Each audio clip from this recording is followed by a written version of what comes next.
Opo, pagpapatuloy natin no, yung ating pag-aaral sa chapter 2 ng ating pong confession. Nasa part 5 na po tayo ng discussion natin.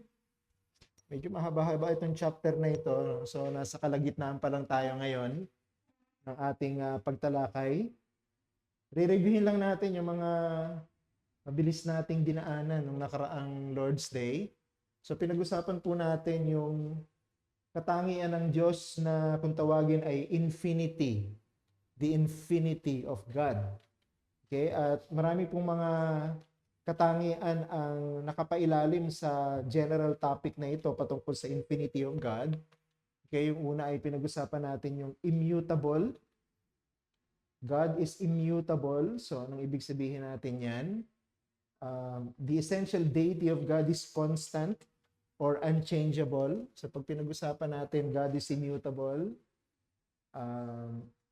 Hindi siya nagbabago. Okay? So kung ano siya noon, ganun din siya ngayon at mananatili siyang ganyan habang panahon. So that's God's immutability. And then we also discussed God's immensity. No, we also said God is immense. Ibig sabihin, God is both greater than space while He fills all space. So baka narinig nyo na o nabasa nyo na yung term na omnipresent. Okay, so yung pong omnipresent is medyo limitado yung ibig sabihin ng term na yan. Ano? Kaya kino-qualify yan ng mga theologians kasi pag pinag-usapan natin ang omnipresence ng Diyos, hindi yung kasi yung idea natin ang Diyos nasa lahat ng dako at the same time. Kung nandito siya sa lugar na ito, nandun din siya sa Amerika, nandun din siya sa Africa, all at the same time. Ang pinakamagandang understanding, pag pinag-usapan nating immensity, everything ay nasa immediate presence ng Diyos. So we cannot take God's presence away from any place in this world. Kumbaga, lahat ng dako sa lugar na ito, nasa immediate presence ng Diyos because He is immense.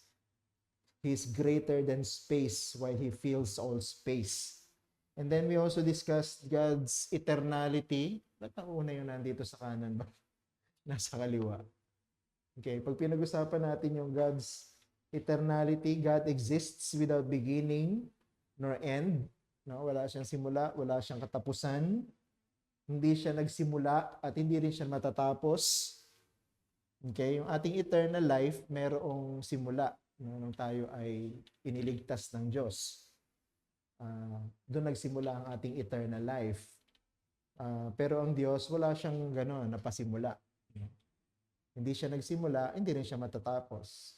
That's eternal. And then, pinag-usapan din natin yung incomprehensible ang Diyos.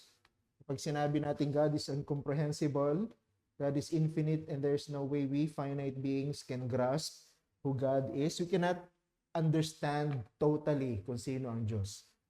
Wala pong tao, kahit gaano katalino, kahit gaano kagaling, kahit gaano kaalam sa theology, ang pwedeng magsabi na alam ko na ang lahat patungkol sa Diyos. Okay? Because God is incomprehensible. Hindi natin kayang maunawaan sa isip na ito na limitado ang Diyos na walang limitasyon. Doon na lamang po, no? Walang limitasyon ng Diyos, hindi ba siya pwedeng maintindihan kasi limitado lang ang ating kakayahan na makaunawa. Pero kahit na hindi natin kayang unawain ng husto ang Diyos, pwede natin siya makilala. Diba? Nagkakaroon tayo ng kaugnayan sa Kanya sa pamamagitan ng Kanyang anak na si Jesus. And then, we also discussed God is Almighty. So pag sinabing Almighty, He is stronger than any powerful force we can imagine. Kaya walang higit pang mas magiging malakas o makapangyarihan kaysa sa Diyos. Siya lamang ang pinakamakapangyarihan sa lahat. Nothing is impossible with God. And then, every way infinite. Pag sinabi natin every way infinite, ang gusto lang ng confession sa atin, na ituro, huwag tayong magkaroon ng any idea whatsoever that we as finite beings can truly understand the infinite God. most holy. Okay? Pag pinag-usapan natin most holy, this has to do with both God's being transcendent and exalted above his creation, and his being morally pure and righteous in his character and conduct. So there is no sin in God. There's no darkness in God. Hindi nagsisinungaling ang Diyos. Okay, walang kasamaan sa Kanya kahit na maliit na bahid nito. Ang Diyos ay malinis, ang Diyos ay banal. Wala siyang katulad sa Kanyang kabanalan. Ang totoo, ang Diyos ang pamantayan ng kabanalan. He is the standard of holiness. Most wise. Okay, when we say most wise, God demonstrated this in His creation, then our redemption. Ibig sabihin, God designed everything. Dinesign niya yung creation, physical creation, by the intelligence of His own measure. At siya rin ang nag-design ng redemption. Diba? Ang new creation, kung paano ang mga makasalanan ma-restore sa Kanya sa pamamagitan ng ginawa ng Kanyang anak. And no one can question the way of God's salvation. No? Walang pwedeng magtanong, bakit gano'n ang ginawa? Bakit ganyan ang paraan? No? Ang Diyos ang nag-design. Therefore, yan ang magiging paraan lamang. Then most free, God is free to do as He pleases. Kaya hindi natin pwedeng saklawan ang kalooban ng Diyos. Ang totoo, ang kalooban ng Diyos ang dapat na sumasaklaw sa kalooban natin. No? Hindi tayo free in that sense. Na bilang creatures, nasa ilalim tayo ng Creator. Ano? Kung ano yung gusto ng Creator, dapat yun ang susundin ng creature. So God is most free because He's not created. Therefore, He's not bound to submit to anyone. Tayo dapat ang magsasubmit sa Diyos. Okay, and then lastly, most absolute. Okay, pag sinabi nating most absolute, lahat ng dapat ang alam natin na totoo at tama ay galing lang o nagbubuhat lang sa Diyos. God is the supreme source of truth. Okay, hindi tayo nagde-derive ng anumang katotohanan sa labas ng kung ano yung itinakda at idinikta ng Diyos. Okay, so ang Diyos ang source ng ating truth. So that's the meaning of absolute. No? Kaya yung salita ng Diyos, the Word of God, the Bible, is the absolute authority over His church and over His people because that is God's truth, absolute truth. Okay, so pag sinabing absolute truth, no questions dapat eh. No? Hindi natin dapat pinokontra, hindi natin dapat nilalabanan, hindi natin dapat sinusuway. Yun ang ibig sabihin ng most absolute. Okay, so hindi na natin masyado bibigyan ng detalye pa dahil diniscuss na natin ito nung nakaraang Lord's Day. So tutuloy na tayo. We're still on the attributes of God. But this time, we will move forward to the topic of the sovereignty of God. So medyo malawak itong topic na ito. No? And dun sa ating confession, nasa paragraph 1 pa rin tayo. Okay? Tingnan natin kung madidiscuss natin yung excellence of God. Okay, sa paragraph 1, so nandito na tayo sa part na ito, malapit na sa huling bahagi. So the Lord our God is working all things according to the counsel of His own immutable and most righteous will for His own glory, most loving, gracious, merciful, long-suffering, abundant in goodness and truth, forgiving iniquity, transgression, and sin. So dito po tayo, try natin na ma-discuss itong part na ito ng ating confession this afternoon. So that's under the topic of the sovereignty of God. Okay, so ito muna, tingnan natin to. Working all things according to the counsel of His own immutable and most righteous will, for His own glory. So, tayo mga Reformed Baptist, mahilig tayo at mahal natin ang topic ng sovereignty of God. Okay? Kung papansin nyo, marami mga churches, yung pangalan ng church nila may sovereignty or may sovereign. Okay? So, Ibig sabihin, mahal natin ang topic na ito. But then again, the question is, nag-enjoy ba tayo sa topic na ito ng sovereignty of God? Okay, nagsasubmit ba tayo sa pagiging sovereign ng Diyos? So that's the question.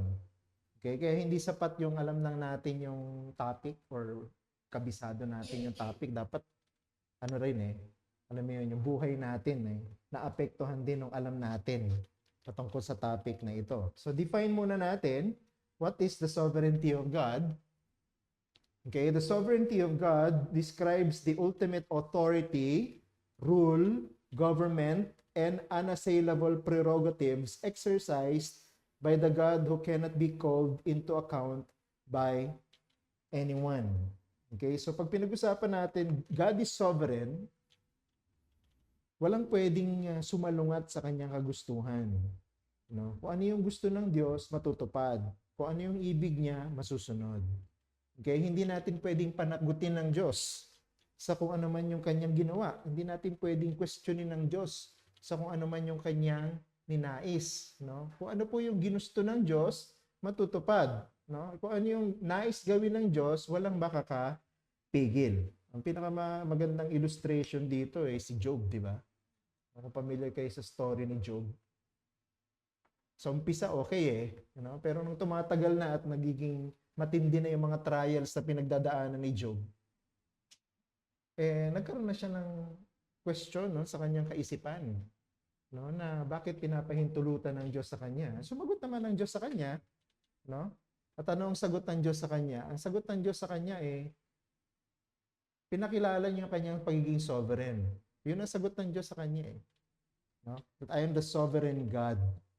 Okay? So, ibig lang sabihin ng Diyos diyan, hindi pwedeng questionin ni Job kung ano yung ibig gawin ng Diyos. Wala tayong pwedeng gawin para salungatin o pigilan kung ano man ang gusto ng Diyos. Siya ay Diyos na soberano. We cannot question His rule.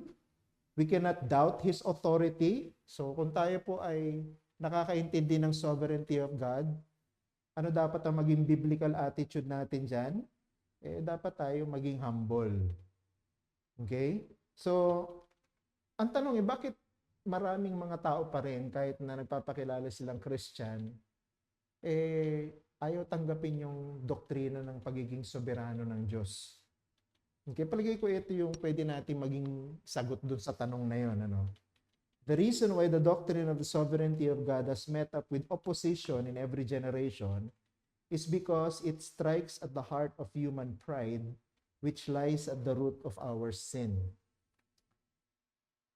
Kaya po, may mga Christian pa din na ayaw tanggapin yung doctrine ng sovereignty of God. Kasi sinasabi nila, hindi ako naniniwala sa isang Diyos na diktador. Hindi ako naniniwala sa isang Diyos na mahigpit. Hindi ako naniniwala sa isang Diyos na strict sa kanyang mga tao. Kaya sabi nila, hindi kami maniniwala sa doctrine na yan. Hindi sila naniniwala sa doctrine na yan. They are denying the doctrine of the sovereignty not because it's not true. Pag pinag-aralan mo yung Biblia, hindi mo pwedeng takasan yung sovereignty of God Kaya mula sa simula ng Bible hanggang katapusan, makikita mo, God is sovereign. Wala tayong sapat na oras para isa-isahin lahat yon. Pero if you're familiar, hindi natin i-doubt that God is sovereign. Pero bakit nagkakaroon ng opposition ng mga tao? Because of pride. Bumabangga sa pagiging mayabang ng tao ang sovereignty of God. Ayaw kasi ng mga tao na merong masusunod sa buhay niya.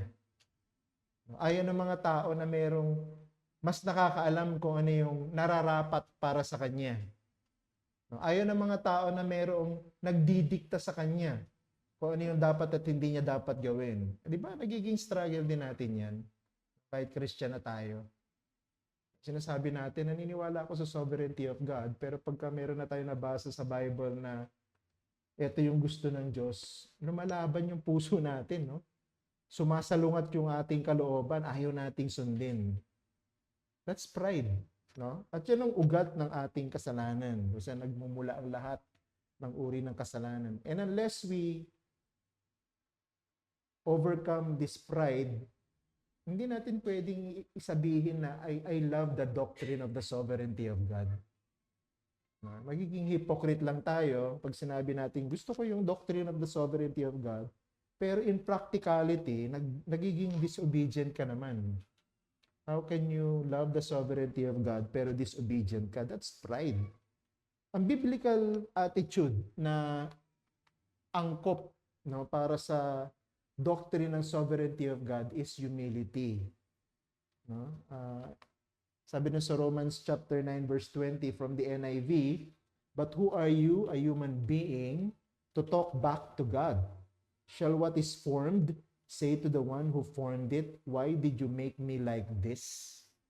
Diba, no? Tama kasi Apostle Paul doon sa sinabi niya, nilikha lang tayo eh. No? Ano bang gagawin mo sa isang relo na magtatanong sa gumagawa ng relo, bakit ganitong design ang ginawa mo sa akin? Palagay ko wala namang relo na magsasalita ng ganun sa watchmaker. Diba? Pero merong tao na nagsasalita ng ganyan sa Diyos. Diba? Bakit mo ako ginawang ganito? Bakit hinayaan mo mangyari sa buhay ko ito? Bakit mo pinahintulutan itong karanasan na ito sa akin?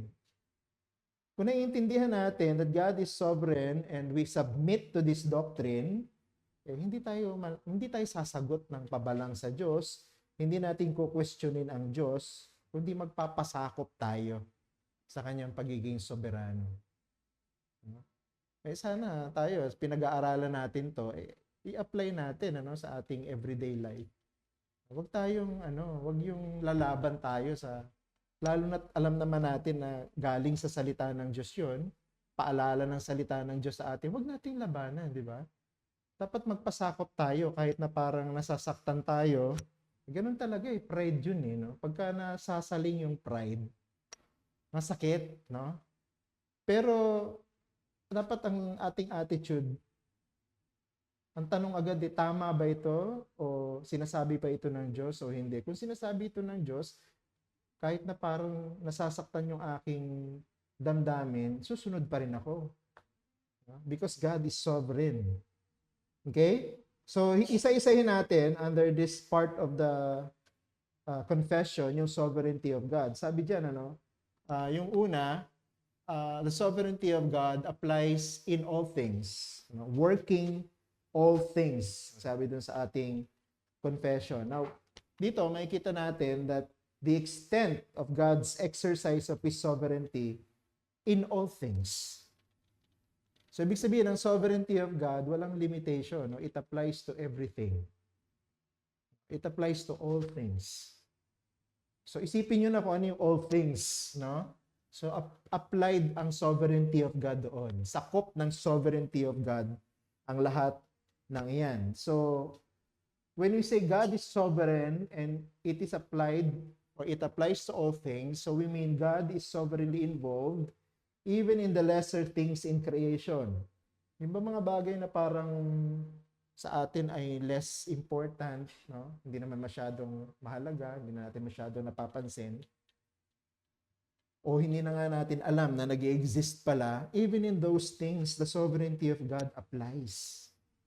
No? Sa mga bagay na hindi na natin nakikita, sa mga bagay na hindi na natin naunawaan, sa mga bagay na hindi na nga natin alam kung nag-exist pa pala o hindi, God's sovereignty is applied or is applicable even to those things. Matthew chapter 10, verse 39 and 40. Tingnan nyo dito.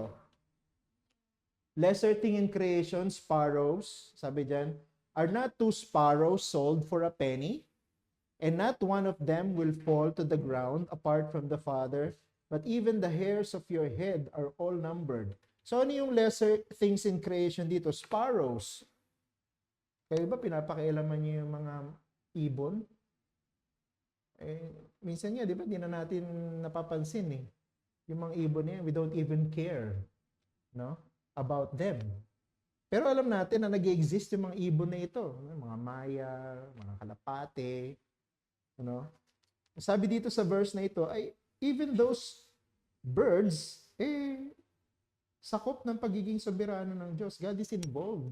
Even dun sa mga ibon na yun. No? At, yung pang isang lesser thing dito sa verse na ito, pati yung bilang ng buhok natin. Ikaw ba binibilang mo yung buhok mo sa ulo? Wala na tayong pakialam dyan di ba? Basta alam natin may buhok tayo. Alam ng iba, wala na silang buhok. O kaya alam naman ng iba, nauubos na yung buhok nila. Basta, ganun lang. Pero sabi dito, ang Diyos, bilang niya yung mga hibla ng buhok natin. Kahit yun no? Kahit yung bagay na yan na hindi na nga natin masyadong pinapansin, covered pa rin ang sovereignty of God. God is concerned even in these lesser things. No? God is in control even of these lesser things in life. Imagine that. No? And then, ibig pa lang sabihin ito na God is sovereign and His sovereignty works in all things. His sovereignty is exercised even in the actions of men who are created as free morals. So lesser things, God is sovereign. So greater things in creation. Ano ba yung greatest thing in creation? Human beings. Sabi niyan, tayo po ng mga human beings who were created free moral agents, sakop pa rin ang sovereignty of God. Proverbs 19:21, many are the plans in the mind of a man, but it is the purpose of the Lord that will stand. Marami tayong plano, marami tayong gusto, marami tayong ibig gawin, pero kung ano pa rin yung gusto ng Diyos, yun pa rin ang matutupad. Kung ano pa rin yung plano ng Diyos, yun pa rin ang mangyayari. Bakit tayo nagkakaroon ng heartache pagka hindi natin nagagawa yung gusto natin? Kasi hindi natin inaayon dun sa gusto ng Diyos. Kung alam natin yung gusto ng Diyos and then we will adjust kung ano yung gusto natin sa gusto ng Diyos, definitely hindi tayo mabibigo. Bakit? Kasi kung ano yung gusto ng Diyos, yun ang masusunod Kaya tayo nagkakaroon ng heartaches kasi ginagawa natin yung salungat sa gusto ng Diyos. Kung ang Diyos ay sovereign, hindi matutupad yung gusto natin kung salungat sa gusto niya. So yun ang ibig sabihin yan. And then another verse, Proverbs 21, verse 1, the king's heart is a stream of water in the hand of the Lord. He turns it wherever He will. Okay, so ginamit yung king's heart. Alam naman natin, di ba? Pinag-aaralan natin yung Esther. So si King Ahasuerus or King Xerxes, king ng Medes and Persia, ano yung gusto niya, kung ano yung batas niya, hindi pwedeng salungatin. Pero kahit na ganun pa man, masusunod pa rin yung plano ng Diyos. Kung ano pa rin yung ginusto ng Diyos na mangyari, yun pa rin ang matutupad kahit na mayroong hari na makapangyarihan. So higit pa rin ang Diyos because He is sovereign above everything and everyone. So anong biblical response natin sa sovereignty of God when it comes to its application in all things? The humble child of God does not argue with the sovereignty of God, but delights to know that God causes all things to work together for good. Okay, part ng ating humble submission sa doctrine ng sovereignty of God is that we accept na hindi po papayagan ng Diyos na may mangyari na hindi mabuti para sa atin ang epekto. Kahit na ano po yung nangyayari sa buhay natin, minsan hindi natin naiintindihan bakit yun ang nangyayari. O kaya minsan ayaw natin sana na yun ang mangyari, yun pa rin ang nagaganap kasi mayroong layunin ng Diyos. At ang layunin ng Diyos lagi, mabuti para sa atin. Hindi natin naiintindihan agad yan sa simula. Minsan mas naiintindihan natin pag tapos na. Okay, that's why we need to submit. We need to be humble. Hayaan natin ang Diyos na gawin kung ano yung alam niya na tama. Okay, huwag nating labanan yung sovereignty of God. Problema kasi alam lang natin at sinasabi lang natin gusto natin ang sovereignty of God, pero hindi naman talaga tayo nagsasubmit to sovereignty of God. Romans 8:28, di ba? Alam natin yung verse na yan. And we know that in all things, God works for the good of those who love Him, who have been called according to His purpose. Okay, take note, no? In all things. Okay, so that's God's extension of His sovereignty in all things. Ibig sabihin, good, bad. Okay, so yung nakikita nating necessary, nakikita nating hindi necessary, yung ayaw natin, yung gusto natin, all things, no? Ang nasusunod ay ang gusto ng Diyos so that He can do what He pleases and what is according to His purpose. Okay, so let's move to the second practical implication of the sovereignty of God. Okay, according to the counsel of His own immutable and most righteous will. Okay, so sovereignty of God pa rin ito. And when we talk about this, we need to learn that God's sovereignty is exercised according to His wisdom. Okay, so yung pagiging sovereign ng Diyos ay hindi po dahil sa kapritsyoso siya o yung, alam niyo yung salitang kapritsyoso, yung kung ano lang yung gusto niya, kung ano lang yung ibig niya, yun ang gagawin niya. Parang si King Xerxes. Now, we can say that King Xerxes is a capricious God, a capricious king. Okay? Kasi kung ano yung gusto niya, yun ang sinusunod niya. Kung ano yung ibig niya, yun ang nagpapasaya sa kanya. But God is not like King Xerxes because His sovereignty is exercised with wisdom. Okay? Pag pinag-usapan natin that God exercises His sovereignty with wisdom, yung isang ibig sabihin niya, He does not alter His purposes. Kung ano yung ginusto at ginawa ng Diyos, hindi niya babaguhin. Bakit? Kasi wala naman sa kanyang ginusto at ginagawa ang mali. Okay? So lahat po ng katangian ng Diyos ay iisa lamang. Ang lahat ng katangian ng Diyos ay kung sino siya. So ano yung, halimbawa, ang isa sa pagiging katangian ng Diyos na pinag-usapan natin, He is most absolute. No? He is immutable. He is most wise. So lahat yun, no? Hindi pwedeng mag-contradict sa isa't isa yun. So when we say God is sovereign and He is applying or extending His sovereignty with wisdom or exercising His sovereignty with wisdom, ibig sabihin, wala siyang babaguhin sa kung ano man yung ginusto niya.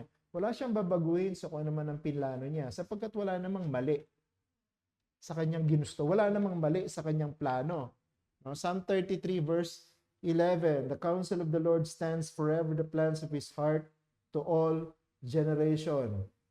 No? So, wala siyang babaguhin because everything, no, na ginustong gawin ng Diyos at sinimulan na gawin ng Diyos, walang mali. No? Wala siyang babaguhin. They will stand forever. Also, this means all of God's purposes for us are good. Okay, may kinalaman din yun sa binanggit natin kanina. Jeremiah 29 verse 11, for I know the plans I have for you, declares the Lord, plans for welfare and not for evil, to give you a future and a hope. So ito pong verse na ito, by context, applicable lamang sa Israel. Okay, so yung Jeremiah 29:11 ay originally meant for Israel. Ito pong mga salita na ito ay salita ni Yahweh sa bayan ng Israel, na alam niya kung ano yung plano niya para sa kanila, plano para sa kanilang ikabubuti, hindi sa ikasasama, plano sa kanilang kinabukasan, at plano para sa kanilang pag-asa. Pero kung naniniwala na bagamat itong verse na ito ay originally ini-intend for Israel, yung kanyang truth pwede rin namang i-apply sa atin. Ibig sabihin, hindi nagbabago ang Diyos na ito eh. Yung Diyos na ito na ganyan ng dealing sa bayan ng Israel, everything na pinapahintulutan ng Diyos is para sa kabutihan nila. Ganon din sa atin. Diba? Kaya nga may Romans 8:28 sa New Testament eh. Which is almost similar to Jeremiah 29 verse 11, no? Para sa bayan ng Israel. So, hindi nagbabago ang Diyos. Kung ano man yung sinimulan ng Diyos, kung ano man yung ginagawa ng Diyos sa buhay natin, dapat may faith tayo na ang intention niya at ang ending lahat ng yan ay para sa ating kabutihan. I think yan yung naintindihan ni Job eh. No? Nung naintindihan niya yung sovereignty of God after his encounter with Yahweh. Palagi ko naintindihan niya na ang lahat ng pinahintulutan ng Diyos, ang ending, mabuti eh. Kaya hindi na siya nag-question eh. No? Kaya doon makikita natin, he had a change of heart.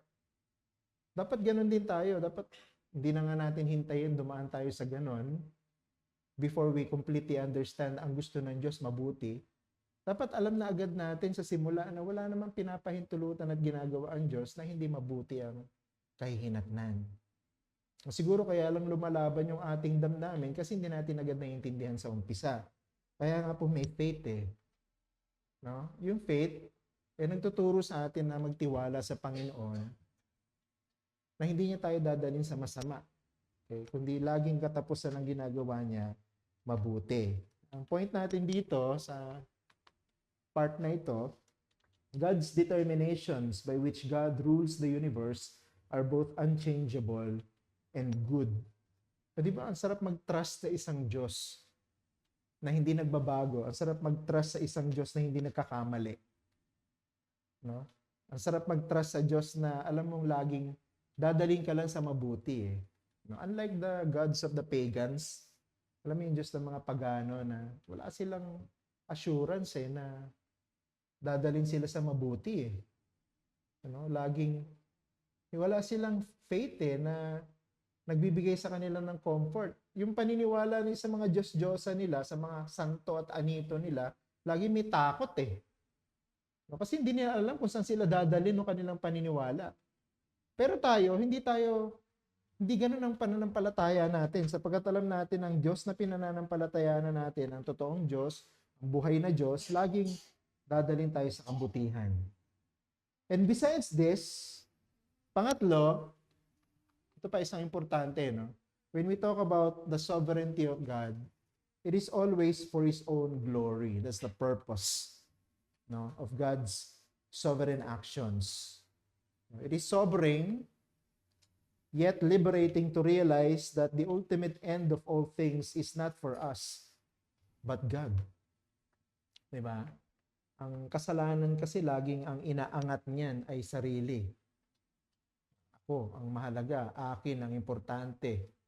No, yung pakinabang ko ang gusto kong unahin. Yan ang kasalanan eh. Pero once we submit to the sovereignty of God, diba, maintindihan natin ultimately ang lahat will be for the glory of God. Para sa Diyos. Hindi para sa atin. Even our very existence is for the glory of God. No? Kaya tayo nabubuhay ngayon para sa kaluwalhatian ng Diyos. Maganda yung Psalm 115 verse 1. Applicable dyan, no? Sa part na yan ng ating confession. Sabi, not to us, O Lord, not to us, but to your name be the glory because of your love and faithfulness. Yun ang tamang attitude, di ba? Naintindihan natin ang Diyos ay sovereign at wala siyang pinapahintulutan that will bring us to something that is bad or evil. We glorify Him. No? We thank Him. We exalt Him. So, two things dito. No? Number one, God created man for His own glory. Okay? Nilikha po ng Diyos ang lahat ng tao para sa kanyang kaluwalhatian. Di ba may nagtatanong, bakit nilikha ng Diyos ang tao? Sabi ng iba, nalulungkot kasi ang Diyos kaya siya lumikha ng laruan. Pinaganda ng iba, nalulungkot ang Diyos kaya gusto niyang magkaroon ng karelasyon. Hindi po kailangan ng Diyos ng sino man to be satisfied or to be happy. Tandaan natin, God exists in three persons.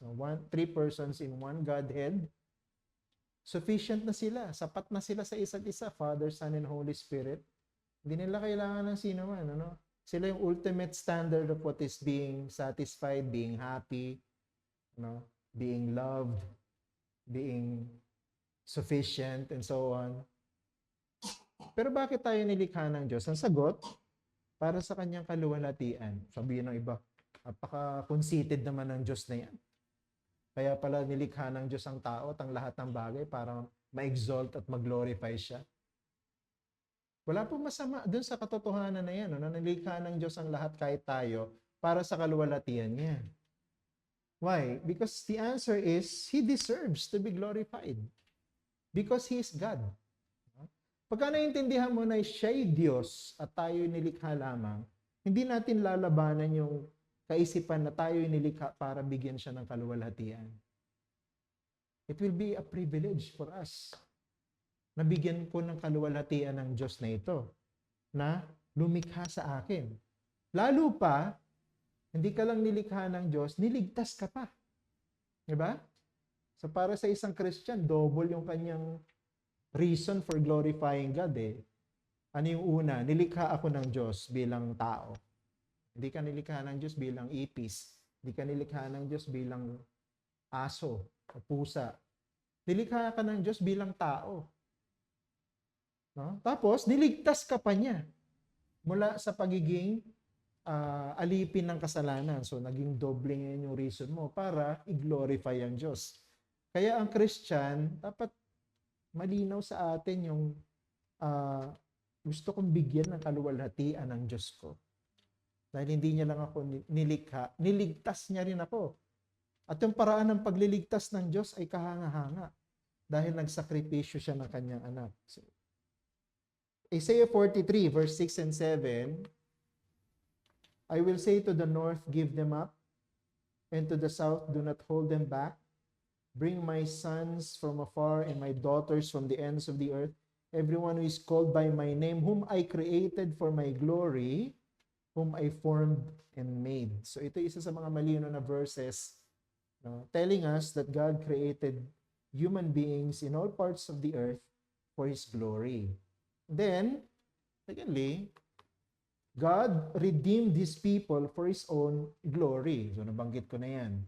Ephesians chapter 1 verses 11 to 12. Isa sa mga magandang verse na dapat pamilyar tayo. In Him we have obtained an inheritance, having been predestined according to the purpose of Him who works all things according to the counsel of His will, so that we who were the first to hope in Christ might be to the praise of His glory. So dito sa verses na ito, malinaw na sinasabi ni Apostle Paul na ang end goal ng ating salvation is to glorify God, for the glory of God. Actually, everything na nangyayari sa mundo na ito, for the glory of God. Ibig sabihin, pati yung pagpasok ng kasalanan sa mundo ay for the glory of God. Yes. No? Kahit yung existence ni Satan and his demons for the glory of God, yes. No? Yung pagkahulog ni Adam and Eve sa kasalanan for the glory of God, yes. Lahat na nangyayari sa mundo na ito, ang katapusan ng lahat niyan for the glory of God. Because He's sovereign. He is in control of everything. Walang nangyayari sa mundo, sa kasaysayan na aksidente o nagkataon lamang na tapos aangkinin ng Diyos na for my glory. Hindi. All of those things ended that way because of God's design. No? Walang nangyayari sa mundo na ito na hindi po itinakda ng Diyos. So, ibig sabihin, lahat ng nangyayari kasi itinakda ng Diyos. Bahagi ng kanyang overall plan. Didiscusin natin yan sa confession pagdating natin sa topic na the decree of God.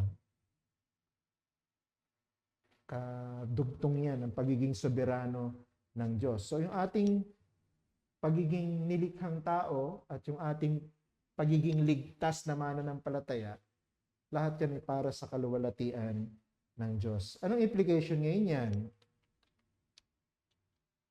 Our very existence is designed to glorify God. Lahat ng ginagawa, iniisip, sinasabi, dapat magbigay ng kaluwalhatian sa Panginoon. Ang hirap niyan, ano?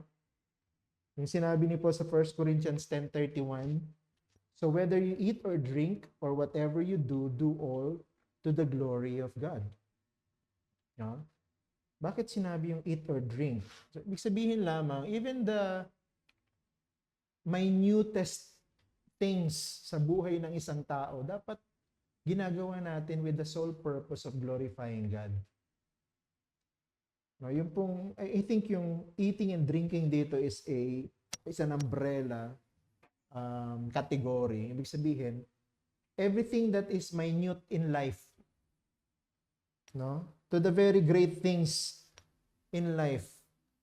Everything na nag-engage tayo sa mundo na ito, dapat for the glory of God. Kaya ang tanong natin lagi, di ba? Bago natin gawin ang isang bagay, will God be glorified pag ginawa ko ito? Diba? Maluluwalhati ba ang Diyos pag sinabi ko to? Maluluwalhati ba ang Diyos pag ginawa ko ito? Maluluwalhati ba ang Diyos pag inisip ko ito? Lahat tayo sumasadsad dyan, no? Lahat tayo sumasablay dyan. No, kasi sa isip pa lang no? Pagka nag-entertain ka na ng kasalanan, hindi na agad mag-glorify sa Panginoon yun Pag tinanong mo yung, mag-glorify ba ang Panginoon sa iniisip ko na to? Bagsak ka na agad dun sa ang sagot na agad hindi. Pagka hindi ang sagot, dapat we change our way. Babaguhin natin yung ating decision, yung ating direction towards dun sa kabaligtaran nun, which is for the glory of God. Palagay ko ito yung pinaka simplest way para mabuhay tayo na may kabanalan, no? Sa mundo na ito. So yung sovereignty of God can also lead to holiness. No? Kung ganito yung paraan ng ating pag-iisip. Okay, so try natin kung hanggang saan tayo aabot. So nakita natin yung sovereignty of God. Let's move to the excellence or excellencies of God. Sa confession, ito yan.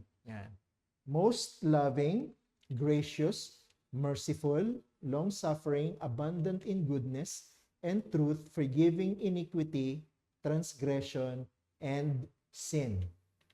Ang isa sa mga eksena sa Old Testament that will apply to this ay yung nangyari dun sa Exodus. Nung tinanong ni Moises or hiniling ni Moises kay Yahweh na ipakita niya ang kanyang mukha sa kanya. Tandaan niyo yung kwento na yun. Sa Exodus chapter 34, sabi ni Moises, magpakita ka sa akin. No? Ipakita mo ang iyong mukha sa akin. Ano po yung ginawa ng Diyos in response to the request of Moses? Nagpakita ba ang Diyos kay Moises? Hindi Pero pansinin niyo kung paanong nagpakita ang Diyos sa kanya. Doon sa Exodus 34, verses 6 to 7. Tingnan niyo mabuti ha. Sabi diyan, the Lord passed before him and proclaimed, the Lord, a God merciful and gracious, slow to anger and abounding in steadfast love and faithfulness, keeping steadfast love for thousands, forgiving iniquity and transgression and sin, but who will by no means clear the guilty, visiting the iniquity of the fathers on the children and the children's children to the third and the fourth generation. Tinanggihan ba ng Diyos totally yung request ni Moises na magpakita sa kanya? I don't think so. Hindi nagpakita ang Diyos ng kanyang mukha sa kanya because sabi ng Diyos, wala namang nakakita sa akin at nanatiling buhay. So, ibig lang sabihin nun, walang taong pwedeng makakita sa Diyos. Okay? Sabi sa atin sa Bible, ang nakakita lang sa Ama, yung anak. Okay? Sino yun? Si Jesus Christ. Aside from Jesus Christ, wala nang pwedeng makakita sa Ama. Pero, nagpakilala ang Ama kay Moises sa pamamagitan ng kanyang mga characters. Isa-isa niya dyan sa verse na yan. Yung mga katangian niya, bilang isang Diyos. At yan yung palagay kong ibig sabihin ng excellencies of God. Okay? So yung isa dyan, most loving. Okay? Most loving. So pag pinag-usapan nating love of God, okay, there is none who is more loving than God, for God is love. Okay? 1 John chapter 4 verse 8. Anyone who does not love does not know God because God is love. So again, ginamit yung salitang most. Ibig sabihin, God is the standard of what it means to love. No? Hindi po tayo yung standard, no? Kaya matatandaan niyo, binanggit ko last sa mga pinag-usapan natin about the attributes of God, na hindi natin pwedeng ipilit yung ating understanding of what is love to God. Dapat ang nagde-define ng love, Diyos, hindi tayo. No? Kaya pag nakita natin, halimbawa itong verse na to, God is love. Kaninong definition ng love ang dapat na magbigay ng meaning dyan? Yung definition natin ng love o yung definition ng Diyos ng love? Yung definition ng Diyos ng love. Dahil tungkol sa Kanya yan. At siya ang pinag-uusapan natin.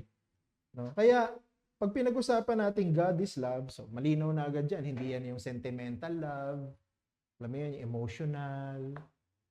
Pag pinag-usapan natin God is love, we are talking about the objective type of love. No? Yung love na nagbibigay, hindi yung love na tumatanggap. Yung love na nagsasakripisyo, hindi yung love na nagde-demand. No? Yung love na selfless, hindi yung love na selfish. At marami pa. No? No? Yung ganun dapat ang ating definition ng love. God is the standard of what it means to love. So the love of God is essentially defined by the relationship enjoyed between the first and the second persons of the Godhead. So ang standard ng objectivity ng love na ito ay yung Trinity. No? The Father and the Son. First, the Holy Spirit. John chapter 17 verse 24. Tingnan niyo yung verse na yan. Father, I desire that they also whom you have given me may be with me where I am, to see my glory that you have given me because you loved me before the foundation of the world. So sino nagsasalita sa verse na yan? Si Jesus Christ, the Son. God the Son. Sino kausap niya? God the Father. At pansinin niyo, God the Son is telling God the Father, you love me before the foundation of the world.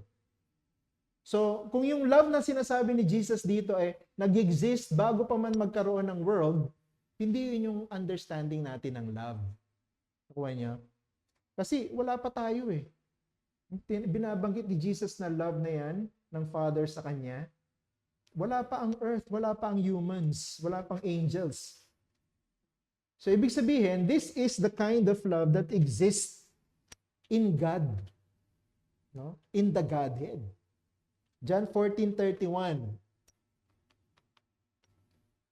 But I do as the Father has commanded me, so that the world may know that I love the Father. Diba? Kita mo, meron ng love na nag-exist between the Son and the Father. Bago pa man nagkaroon ng anumang creation sa mundo. Kaya wag nating i-dilute yung meaning ng love ni Jesus sa Father by our understanding and definition of love. Definitely not. No, hindi eh. Pansinin niyo yung description ng love dun sa 1 Corinthians 13.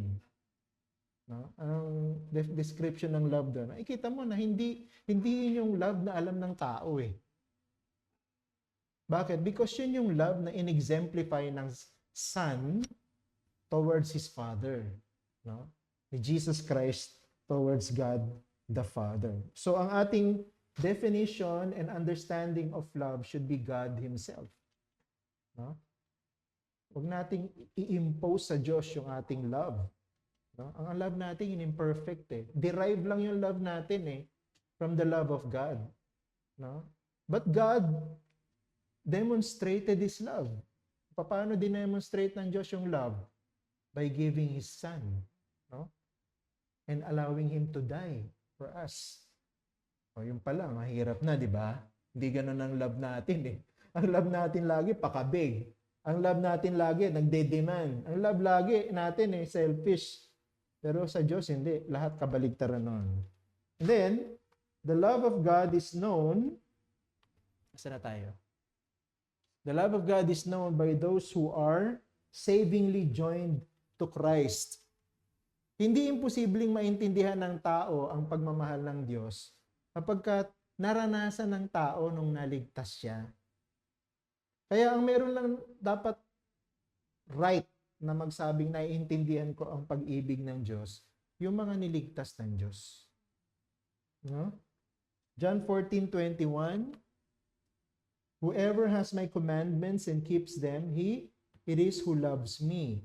And he who loves me will be loved by my Father, and I will love him and manifest myself to him. Hindi po pwedeng i-claim ng hindi Christian yung verse na yan. No? That God will love me, that the Son will love me.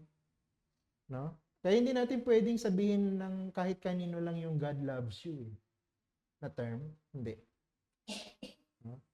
Hindi natin pwedeng sabihin yun kahit kanino ng basta-basta. Pwede lang natin sabihin yung God loves you sa Christian. Bakit? Kasi, di ba, pinatunayan ng Ama yung pag-ibig niya sa Kanya nung binigay niya yung Kanyang anak para iligtas siya, tubusin siya. Yun ang pag-ibig ng Diyos. Christian lang ang pwedeng makaintindi dahil siya lang ang naka-experience. And then, lastly, the source of divine love in the believer's life comes from the Holy Spirit. Romans 5:5, and hope does not put us to shame because God's love has been poured into our hearts through the Holy Spirit who has been given to us. So kaya pala natin alam at naiintindihan at nararanasan ang pag-ibig ng Diyos sapagkat itinuturo ito ng Banal na Espiritu sa atin. 'Di ba? Ang Banal na Espiritu nagiging permanent resident ng mga Christian pagka naging born again sila. At isa sa mga blessing ng pananahan ng Banal na Espiritu sa atin, ay intindihan natin ang pag-ibig ng Diyos. Kaya Christian lang ang pwedeng maka-experience ng love of God. Christian lang ang pwedeng makaintindi ng love of God. Kung hindi ka Christian, kung hindi ka pa naboborn again, itong pag-ibig ng Diyos is something that is totally impossible for you to understand. No? Siguro, yung pag-ibig na alam mo lang ang pwede mong i-relate dun sa topic ng pag-ibig ng Diyos. Pero sabi nga natin, hindi pwede yun eh. Kasi ang pag-ibig ng Diyos ang dapat magde-define ng pag-ibig niya sa atin, hindi yung pag-ibig natin. So unless maborn again ng isang tao, hindi niya maintindihan ang pag-ibig ng Diyos. Okay, let's end in this point. Tuloy na lang natin yan sa susunod. Wala na tayong time eh. The Christian's love is now characterized by the love of God demonstrated through redemption. So yan ang isang application sa atin. Kung naiintindihan natin ang pag-ibig ng Diyos, dapat pinapatunayan natin ang pag-ibig ng Diyos sa ating pamumuhay. Okay? We ought to love as God loves. Yung pagmamahal natin dapat katulad ng pagmamahal ng Diyos. Kaya wag nating basta-basta sabihin, mahal ko yung kapatid ko sa Panginoon, pero hindi katulad ng pag-ibig ng Diyos yung ating pagmamahal. Diba?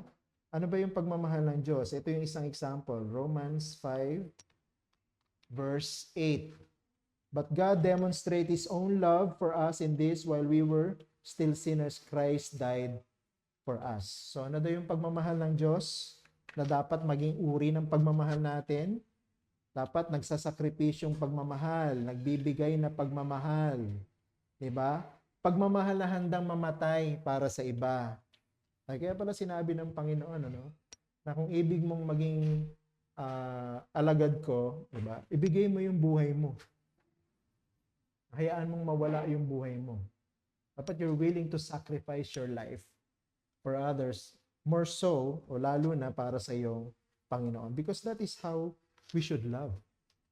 Kaya po yung topic ng love, no? Maraming kinukurot ng topic na yan eh.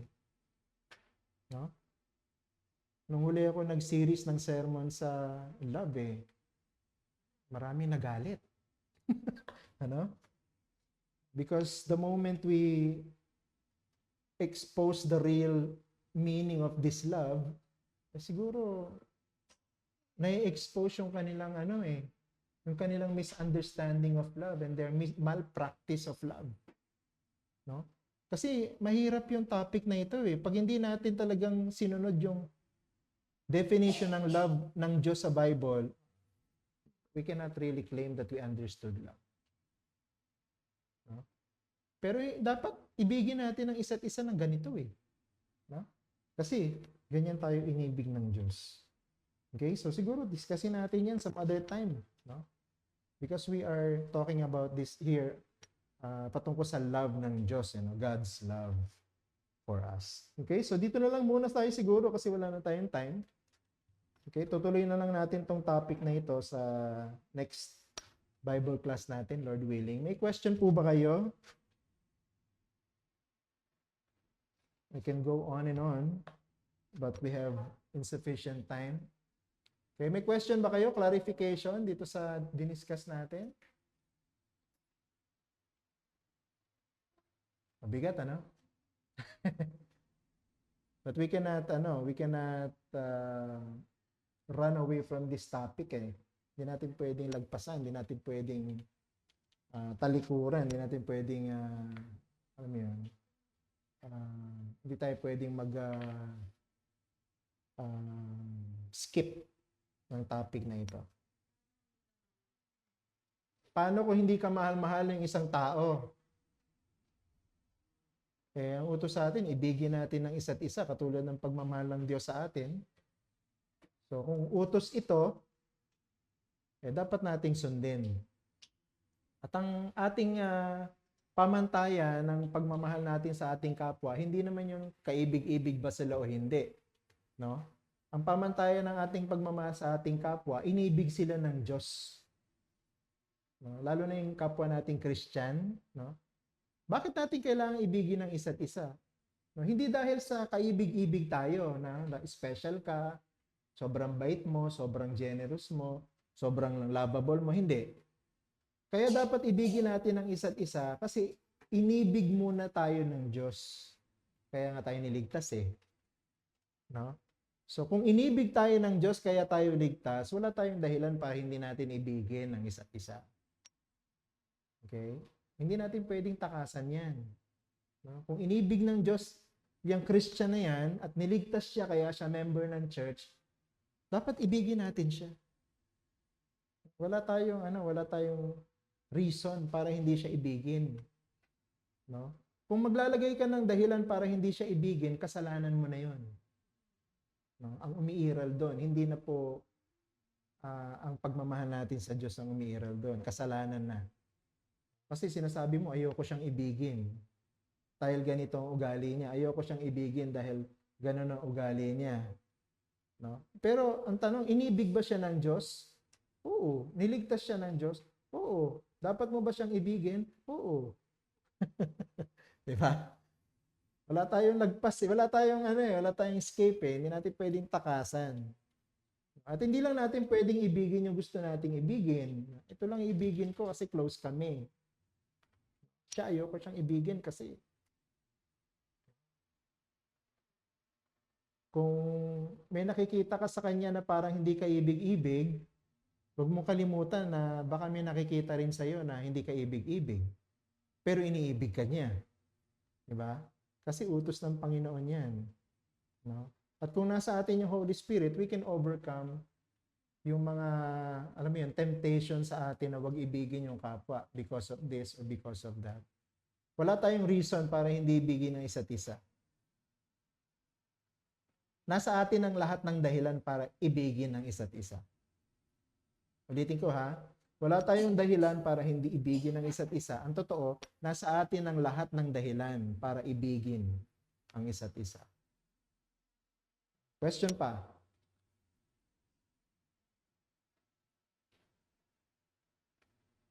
At dapat hindi na nga tayo inuutosang ibigin ng isa't isa. No? Kasi kung nasa atin yung Holy Spirit, di ba sinabi natin doon, sa isang point natin, kung nasa atin yung Holy Spirit ang magbibigay sa atin ng understanding and ability to also love not only God, but to love others. Kung nahihirapan ka talagang ibigin yung kapwa mo, baka yan yung isa sa test na binigay sa atin ni Apostle John sa 1 John, na nagfe-fail ka. Di ba may mga test na binigay si John doon? Ang isa sa mga test na binigay ni John para mapatunayan kung Christian ka, mahal mo yung kapwa mo, Kristiyano. Kung hindi mo mahal yung kapwa mo, Kristiyano, nagfe-fail ka doon sa test na yon, ay hindi ka Christian. Question?